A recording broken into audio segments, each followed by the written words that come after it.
Hello and welcome to another Warcraft 3 audio commentary. Today we're watching Game 2 of the finals of ZOTAC number 262. We are going to see Kenshin spawning at... Whoa, I burped a little. Kenshin spawning as the red human on the left side of the map. This is Echo Isles versus Inquisitive HawK spawning as the light blue human on the right side of the map. Are we going to see mirrors here? It looks fairly miracles. That's not a word, I don't think, miracle. It sounds more like miracle or miracle whip. It's my American at miracle whip. Sorry. Mirror. Mirror is the word I'm trying to use here. It looks like we're going to be seeing a mirror between the two players. I was never good with my R's either. I was in speech therapy, of all things, when I was a kid. I couldn't talk R's and W's and T's and P's, and Q's. I don't know. It was a long time ago. I think it was the P's and Q's I had trouble writing. I got them backwards all the time. But R's and W's I couldn't pronounce. They sounded the same. But anyway, so this is the game. We're going to see a footman coming out for Kenshin down here, running down towards the bottom of the map. And we do have HawK spawning a footman and running up to this green camp. So it looks like Kenshin might be trying to take the mercenary camp first, while we do have, it looks like HawK going for this green camp right off the bat with a couple of militia, 4 militia, 2 footmen, and that archmage coming out for Kenshin. We're going to see our 2 footmen down there, and we're going to run in 3, 4, 5 militia. So can he creep this out with 5 militia, 2 footmen, and his archmage? I would assume he can. I'm sure he's practiced this a few times, maybe once or twice before actually coming into a game and doing it. And it's probably something fairly common. It looks like it shouldn't be any problem for him whatsoever. Nicely splitting the creeps around, as you can see that. Really doing a great job tanking with the water elemental, not getting purged on him. So really nice micro and really nice positioning by all of that to take that beautifully. And as you can see up here, it looks like HawK probably was expecting that was going to happen, because he's immediately come over here, not wasting any time, didn't scout, just figured maybe he probably has seen Kenshin's games and knows that Kenshin likes to go down there and do that. So HawK's going to come up here and do this and take his green experience. Always good to take any experience you can from your opponent. This will give him level 2, which may be enough to go ahead and cause him to come in here and do some harass. However, Kenshin does have an early arcane tower. Perhaps he knows that HawK likes to do the greens, and that's why he did that. And now he has an arcane tower up just in case he comes in here. And maybe that's an early arcane. I don't quite know the timings, but either way, we're going to see HawK now already teching at his keep tech, and getting into that tech, and now finally picking up a tower after after he has begun that tech. Here we're going to see it looks like HawK still has not begun his tech, does not have the resources, up to 31 food. And over here for HawK, we can see that he is at 29 food, so both players getting a lot of footmen early on. Here we're going to see a bunch of militia coming down. We might be seeing an early expansion from Kenshin in this game. Well, we saw lots of militia, but now they actually have reverted back to the so they've actually reverted back to peasants, and they're going to keep mining.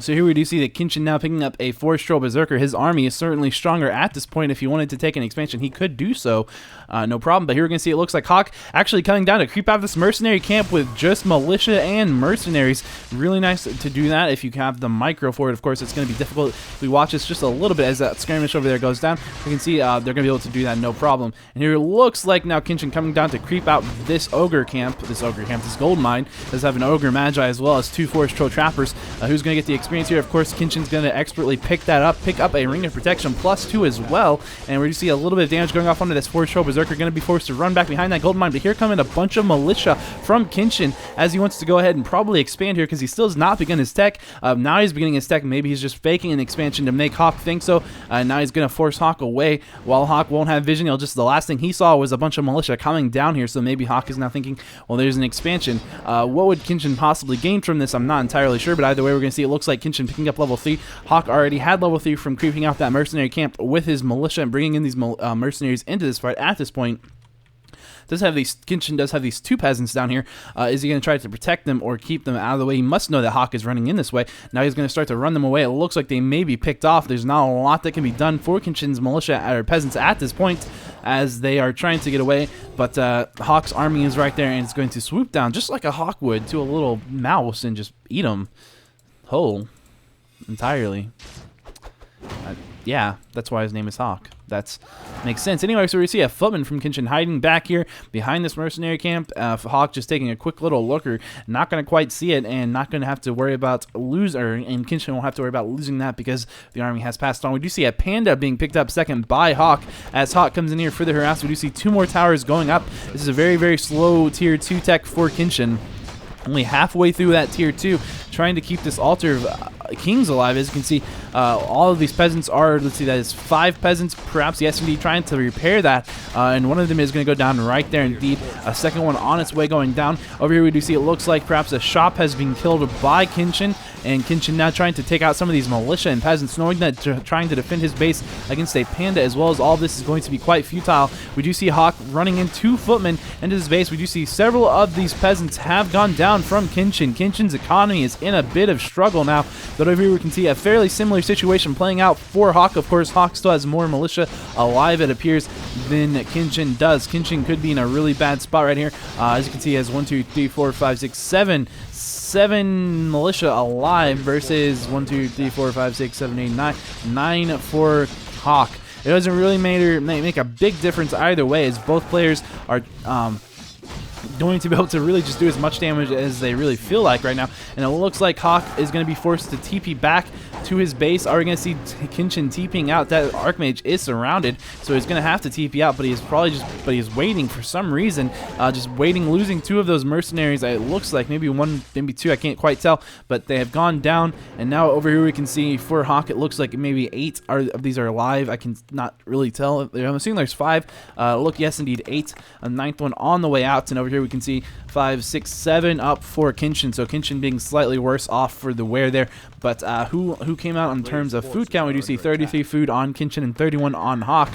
So who came out? I'm not sure who really came out on top. But if we look and see at the HawK's Archmage, we do see it's about to level 4, and Kenshin's Archmage at the same experience, and the Panda now level 2. And while also HawK is creeping out this marketplace, which does mean that HawK is at the experience advantage, and he's only going to get that bigger gap between the 2 of him as he has map control right now and is able to do quite a bit of fancy stuff. The Altar of Kings has gone down for Kenshin, so he cannot get his second hero out just yet. Doesn't have the money to buy it, having to rebuild the shop as well. I'm not sure if he actually had a shop up, but he's having to build the shop so that he can buy a scrolling of healing or regeneration, whatever it's called, and use that. As we do see HawK coming back into this base, and of course HawK going to be able to win this fight, no problem, with the level 2 Panda that has a potion of greater mana. Oh, that's really nice. Between that and the level 2 Brilliant Aura, he is going to have a whole lot of breaths of fire for him, and we still don't see anything that resembles an Altar of Kings for Kenshin. So Kenshin going to be fighting this without a second hero,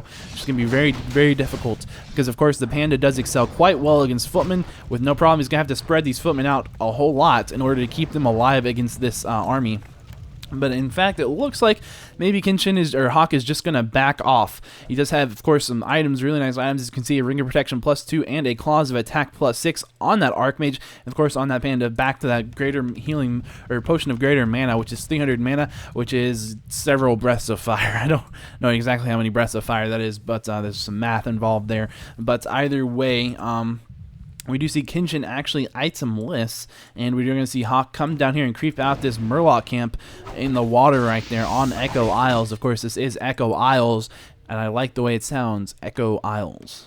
I like it. I don't like the map. I don't like playing on it, but I do like the name. I like the name. But anyway, we're gonna see keep tech, of course, for HawK, and he's gonna have 1 Arcane Sanctum out. I believe we just saw a Sorceress running down. Yes, we did see a Sorceress running down. He has 1 Sorceress in that army, and it looks like he's trying to get up the second Arcane Sanctum. However, Kenshin is gonna go ahead and pick that off, and picks off the militia or the peasant that was building it as well. We do have a Mud Golem as well. 3 Shadow Priests for Kenshin. Gonna run those away, trying to not lose them. We're gonna see those nice dispels being used. We're gonna see Kenshin actually gonna have his Archmage trapped right now by these units. Is gonna be able to. Oh, that Archmage goes down from Kenshin. He has killed quite a few. Has he killed all of the peasants? No, there are 3 militias still alive, but a whole lot of damage being done from Kenshin with that harass. He did, of course, lose his hero, which is never a good thing, but that might have been enough damage just from the fact there are only 3 peasants, or 4 actually. I'm sorry, there was one that was over there on the left side of the map off screen, but it looks like there are 4. Gonna go ahead and get that 5th one back out. Again, Kenshin really controlling HawK's economy. That's what we saw last game. It's what we're seeing this game, and this time it looks like maybe HawK has mismanaged the fact that he just have 2 of these peasants on wood. Normally, he put all 5 back onto gold, but maybe he needed the wood because he is actually kind of low on wood, so maybe that was the right move. Now we do have 5 peasants on that gold mine, and now he's going to start making more peasants that can go back to wood. There is no shredder on this map, which is an issue when you have the wood issues that you're having. But over here for Kenshin, of course, he's doing just fine on both gold and wood. Of course, he doesn't have a lot, but he is spending it very efficiently. You're going to actually see it looks like Kenshin did pick up a Panda second. He did, of course, get this Altar of Kings back up and reviving that Archmage right now. We're going to see these mercenaries really being used effectively. We're going to see this Panda actually tanking this entire creep right here. I'm not sure if he wants to tank that whole thing, but he has one way or another. Of course, there's going to be those Shadow Priests now coming in to go ahead and heal him up, and he did actually start this creep camp with a Breath of Fire, which isn't a bad thing, even when there isn't an Archmage around, because as you can see, it's really going to be very close to full, if not full, by the time he gets into a fight. Because he doesn't want to take a fight with this opposing army while because he doesn't have his Archmage out for one, and for two, this Panda is on crack. It has Boots of Speed, it's level 3, and it has a Potion of Guardian Mana still, so it's really going to win that fight really hard. Kenshin's versus HawK's army, it's not even close. HawK's army would absolutely decimate Kenshin's army. We're going to see HawK trying to do some damage to this base, doing a lot of damage to the base, but there are 3 Arcane Towers up right now. Is that going to be enough to stop these summons? Not really. In all honesty, it's not going to happen. We do see a 4th Arcane Tower on its way up, but it may not even make it up. Over here for Kenshin, trying to end the economy over here again from HawK. If they go into a base race, then Kenshin might be able to pull it out, but that's probably not going to happen.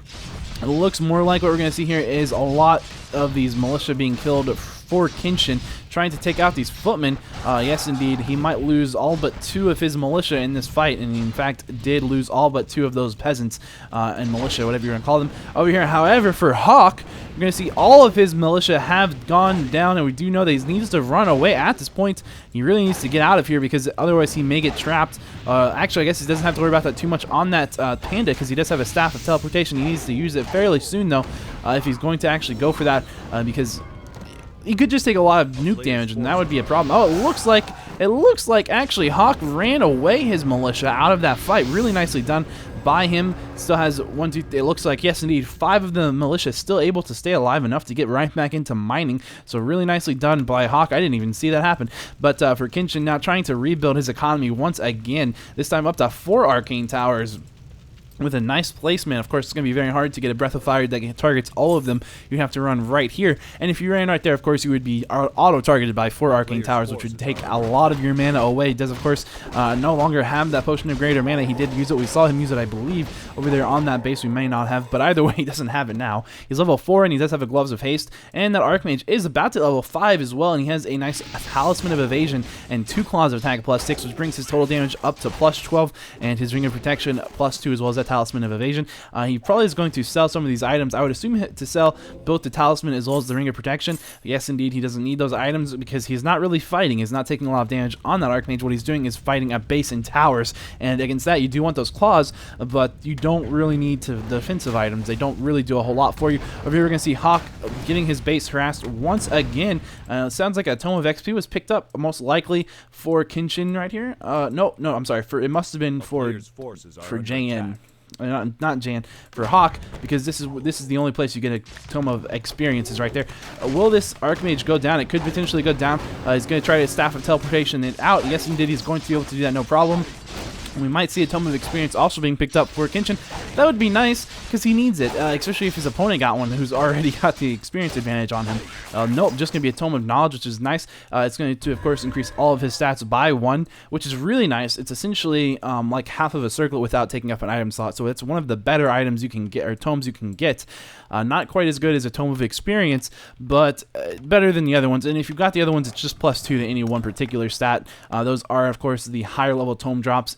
Most tome drops are only +1 stat to a particular stat, but that's just the way things work out. If you get the higher level ones, they can spawn a Tome of Experience, or +1 to all stats, or +2 to any particular stat, and that's just Tomes 101. Over here we're going to see Kenshin now trying to take out this shop, doing a nice Breath of Fire, targeted both of those Arcane Towers. We're going to see both of those Arcane Towers beginning to be repaired. Now we do see Kenshin trying to come back in here. Of course, HawK has rebuilt this farm, because with that farm open, his army and his heroes were able to run in, and that is the worst thing you want.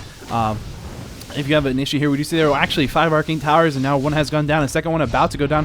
Who is going to win this fight? This is looking like a base race craziness. I mean, Kenshin just doing a good job saying, you know what, I know I can't beat your army, but I'm going to do my best to try to beat you in any other way I can. Of course, the whole time HawK has been really good about the base racing as well, doing a lot of damage every time he comes over here. So who's really done the best? I would have to say that right now HawK is in the lead, and just really all around in the lead. And again, we're going to see HawK running all of those militia right on out of the base, knowing that he doesn't even want to lose them.